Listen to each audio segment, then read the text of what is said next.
Este canal adverte: apenas o conteúdo desse vídeo não deve ser utilizado como base para adicionar no seu LinkedIn especialista de modelagem dimensional. Caso essa vontade se manifeste como sintoma, favor procurar os livros citados no final do vídeo.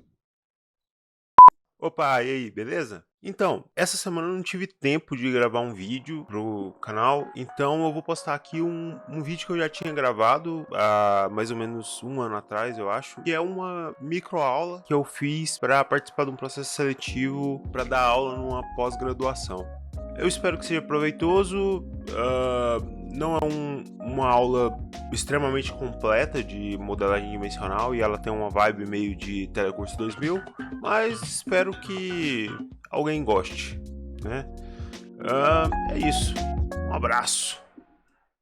Existem várias definições por aí, entretanto, existe uma zona cinza quanto à definição do termo, pois quando ele surgiu, meio que não existia toda essa indústria e nem as tecnologias que utilizamos hoje.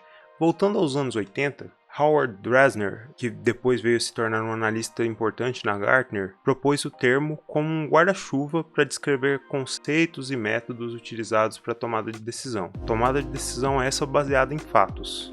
Se você não conhece a Gartner, não se preocupe, você ainda vai ouvir falar bastante dela. No fim do dia, é apenas uma empresa de consultoria que se tornou conhecida por fazer uma série de análises relacionadas à tecnologia e negócios. Mas, voltando ao termo, eu já me peguei pensando sobre isso algumas vezes e eu tenho a minha própria definição. Eu defino Business Intelligence como uma junção de processos, práticas e tecnologias que utilizamos em conjunto para converter dados brutos em informações acionáveis para o negócio. E a palavra-chave aqui está em acionável. Acionável é um conceito de negócio que significa tomar a ação certa, no contexto certo, no momento certo. Então, até agora, você deve ter entendido que Business Intelligence é um conceito, certo? Na verdade, é uma junção de conceitos. Vamos olhar de perto. Quando as pessoas pensam em BI, análise de dados, ciência de dados, MIS e etc., geralmente elas focam nisso que você está vendo aí, que são dashboards, relatórios, cientistas de dados ou estatísticos, mas na realidade isso corresponde a cerca de 20 a 30% de um todo. Vejamos, geralmente temos fontes de dados, onde são RPs, CRMs ou qualquer outro tipo de sistema que se utiliza na operação do dia a dia, ou até arquivos. Entretanto, esse tipo de sistema ele não foi desenvolvido com foco em análise de dados. Nós falaremos mais sobre isso um pouco mais para frente. Para que possamos analisar dados, precisamos utilizar alguns métodos e ferramentas, assim como descrito no conceito de BI, dito anteriormente. Então, nós extraímos esses dados da fonte e persistimos em uma outra base, comumente chamada de stage ou landing zone, para que não haja degradação do ambiente produtivo. Daí, nós preparamos, transformamos e limpamos esses dados para um formato mais adaptado e melhorado para análises, certo? Carregamos esses dados em uma outra base de dados unificada chamada de Data Warehouse, para os íntimos DW, que é onde conectamos ferramentas de visualização como Qlik, Sense, Tableau ou Power BI. Em alguns casos, ocorre de carregarmos estes dados em Data Lakes, ou em Near Real-Time Applications, ou até Sandbox Analytics, que nada mais é que o lugar onde o cientista de dados tem liberdade para sonhar e voar. Essa arquitetura é o que há de mais comum e robusto quando se trata de se ter governança de dados, e de construir um ambiente extensível, onde não há vendor lock-in, que é ficar preso no fornecedor. Confuso? Bom, bem-vindo e bem-vinda. O mundo de BI vem com muitos termos. Você se acostuma. Dentre todos esses termos, vamos ao mais importante, o coração do Business Intelligence, o Data Warehouse. Vamos olhar mais de perto. Data Warehouse foi um termo cunhado por Bill Emmon nos anos 70. Sim, anos 70. Mas o termo só ganhou vida no fim dos anos 80, depois daquela publicação do analista da Gartner, no fim dos anos 80. Emmon publicou um livro onde aborda o tema de forma mais holística e geral, dizendo o que fazer. Mais tarde, outro autor, Ralph Kimball, publicou outro livro falando sobre o que fazer. Modelo dimensional. Apesar do Emmon ter feito vários incrementos em outras publicações mais recentes, se aprofundando no assunto, nós vamos focar na abordagem mais utilizada no mercado, que é a abordagem do Kimball, que até hoje é bastante utilizada. E a gente comumente chama de modelagem dimensional, que consiste em desenhar um modelo de dados focado no processo de negócio e otimizado para análise, onde haverá uma tabela fato no centro, que é onde guardamos as métricas, e ela é rodeada de tabelas do tipo dimensão, onde guardamos as informações descritivas. Vamos começar. OLTP. Lembra quando eu disse que sistemas de origem não foram pensados para análise de dados? Sistemas como o RP, CRM e WMS geralmente são arquitetados de forma a respeitar certos critérios de construção. Esse tipo de sistema usa um tipo de modelagem chamado terceira forma normal, onde o foco é na escrita e na integridade de dados. Estes sistemas também são conhecidos como transacionais, pois processam dados de transação de forma concorrente. O que quer dizer por transação? Bom, transação pode ser várias coisas, como por exemplo, operações no online banking, compras, mensagens de texto, transações financeiras. O que quer dizer que sistemas como o RP, CRM e outros são transacionais, ou seja, são aplicações OLTP. OLAP. Aplicações OLAP possuem a capacidade de analisar e manipular um grande volume de dados sob múltiplas perspectivas. Também podemos dizer dimensões. Se buscar OLAP no Google, eu tenho certeza que você invariavelmente vai achar imagens de cubos. Mas por que isso? É um pouco estranho à primeira vista, mas você acaba se acostumando. OLAP é onde está contida a análise dimensional ou multidimensional.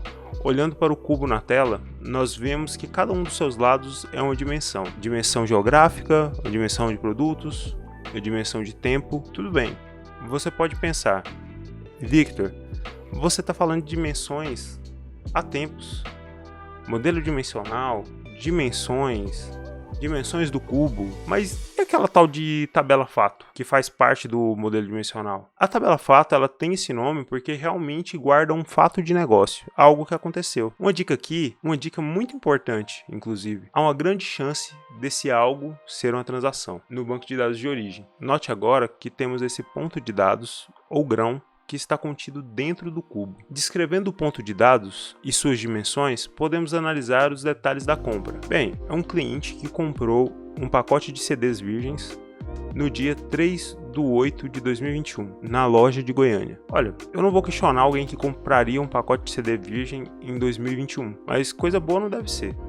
Mas se você notar essa descrição, você vai perceber que a gente está descrevendo esse fato que ocorreu, que foi uma venda para esse cliente, sobre as 3 dimensões que foram declaradas aqui nesse cubo. O cliente comprou um produto no dia tal, que é o tempo, na loja de Goiânia, que é a geografia. Agora vamos pegar um exemplo prático do mundo real para criar um modelo dimensional e nós vamos analisar algo bastante simples, um sistema de chamados. Eu achei esse exemplo na internet e se você quiser conferir a origem, está nesse site. É uma ferramenta de Service Desk. Vamos lá.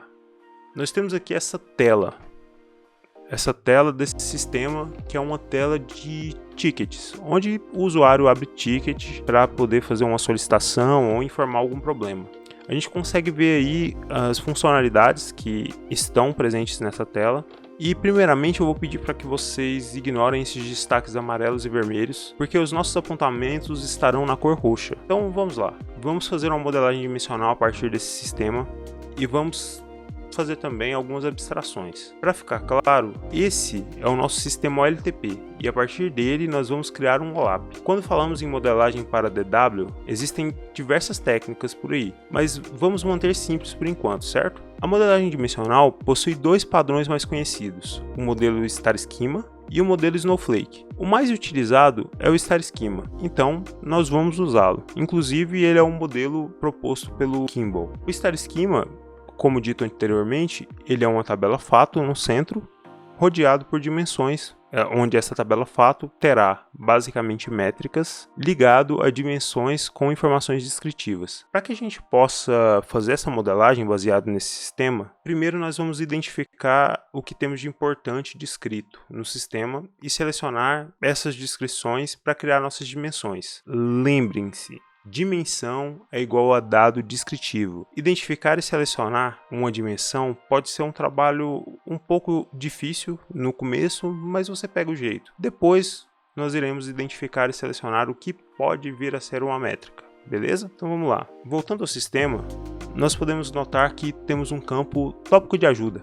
E temos também a informação do solicitante. Legal. O resumo do chamado talvez seja algo interessante. Vamos mantê-lo por enquanto, mas depois a gente toma a decisão se ele vai entrar no nosso modelo dimensional ou não. Já o campo detalhes do problema é um campo de livre descrição. Há várias coisas legais que podemos fazer com ele. Vou dar um exemplo. A gente pode pegar esse campo, fazer um split nesses dados, ou seja, a gente vai separar esses dados por algum separador. A gente usa o espaço como separador para separar o campo descritivo em uma tabela de palavras. Depois a gente cria uma tabela de frequência de palavras e atribui peso a essas palavras. Nós teremos uma tabela de termos e uma própria taxonomia do nosso universo de dados. Depois, a gente pode atribuir uma pontuação para esses termos e cruzarmos com a descrição do chamado. E caso o chamado tenha alguma dessas palavras que tem uma pontuação grande ou uma frequência grande, a gente pode criar alguns alertas ou disparar algum relatório para alguém, indicando que um chamado importante foi criado ou criando algum indicador relativo a algum assunto específico. É um campo bastante rico, mas para manter nosso exemplo de forma didática, nós não vamos utilizá-lo. Já de cara, nós podemos criar duas tabelas para o nosso modelo. A dimensão, tempo, que é uma dimensão onde teremos de forma simples a data, o mês e o ano. E a dimensão de tempo é uma das dimensões mais importantes do nosso modelo, e sempre vai ser. Nós sempre precisaremos dela. É uma dimensão muito importante quando se trata de análise de dados. As pessoas sempre querem analisar ao longo do tempo. E analisar ao longo do tempo e ver a evolução de algum assunto, de algum indicador, é algo bastante importante e relevante. Podemos também criar nossa tabela fato. Somente olhando para o sistema de chamado, não temos todas essas informações. Mas como eu disse, nós vamos fazer algumas abstrações. Conhecendo bem sistemas de chamado por aí, eu sei que provavelmente em seu banco de dados são registradas as informações de data de criação, data de conclusão do chamado, número do chamado, seu status atual, entre outras coisas. Como eu disse, na tabela fato manteremos as métricas, mas muitas vezes nós não temos números diretamente metrificáveis. Como assim? Por exemplo, nesse caso nós não temos um valor de venda, nós não temos um campo de custo, um campo de preço. Então, nós não temos campos diretamente metrificáveis, mas nós podemos trazer o número do chamado e fazer uma contagem com esse número, para saber quantos chamados nós temos, dizer quantos chamados estão em aberto, quantos foram concluídos e etc. Vamos continuar. Olhando para esse campo, tópico de ajuda, nós podemos perceber que existe uma hierarquia baseada nele. Vamos criar a dimensão categoria, onde via o processo de ETL, iremos quebrar essas duas informações em dois campos distintos, categoria e subcategoria. Há muitas outras maneiras de modelar casos hierárquicos como esse, mas para manter a didática, nós vamos manter os dois campos na mesma dimensão. Agora, o campo solicitante. Vamos imaginar que nesse caso que nós estamos analisando, a empresa é uma empresa qualquer que não tem tecnologia como fim. Eles possuem uma área de TI, provavelmente, que atende chamados de toda a empresa. E esse campo remetente, ele remete aos colaboradores. Então, vamos criar a dimensão colaborador, com algumas informações. Agora, olhando novamente para o campo resumo do problema, nós identificamos que esse campo é um campo livre descritivo. Então, decidimos não criar uma dimensão a partir dele. Bem, isso acontece, galera, e acontece muito. Você nem sempre o que coleta na sua primeira análise se torna uma dimensão. Ao selecionar as possíveis dimensões, nós chamamos elas de dimensões candidatas. Mas isso é um assunto para outra aula. Seguindo com a nossa modelagem, notamos que o campo status em nossa base de dados é um campo de ID, e ele vai de 1 até 5. Então nós criaremos uma dimensão para ele e faremos a regra de negócio no carregamento dos dados, para definir as descrições para cada ID. Por exemplo, 1 para chamado em aberto, 2 para em andamento, 3 para guardando autorização e por aí vai. Agora que a gente já tem todas as tabelas, a gente precisa conectar essas informações e criar os relacionamentos. Para isso, nós precisamos tomar cuidado com algumas coisas, pois, por exemplo, se nós temos uma tabela de tempo e nós temos dois campos de data na fato, como a gente faria essa ligação? Bom, na verdade, não é tão complexo. O relacionamento entre as tabelas ele pode ocorrer dessa maneira. Note que algumas dimensões possuem mais de um relacionamento para o mesmo campo SK. SK, inclusive, é um conceito mais avançado para uma outra aula, que quer dizer Surrogate Key, que quer dizer chave substituta, e é um conceito muito importante na hora de modelar o Data Warehouse. O nome dessa técnica de vincular a mesma chave em mais de um campo, nós chamamos de Role Play Dimension, mas, como outras coisas citadas aqui nessa aula, é um tópico mais avançado para outra aula. Entretanto, é importante mostrar algo que ocorre no mundo real, pois sempre precisaremos cruzar dados de datas diferentes para realizar uma série de análises, como por exemplo, em nosso modelo, nós podemos analisar o tempo de conclusão dos chamados por categoria, ou mesmo nós podemos identificar quem é o colaborador do suporte que mais demora para concluir um chamado. Ao mesmo tempo, nós podemos cruzar esse dado com o campo categoria e descobrir que essa pessoa que está demorando para concluir os chamados é a pessoa que analisa os problemas mais complexos. Enfim, existem várias formas de se analisar dados multidimensionais, quando o DW é feito da forma correta. É por isso que ele é o coração do Business Intelligence. Bom, essa foi a nossa aula. Espero que tenha sido divertido para você também.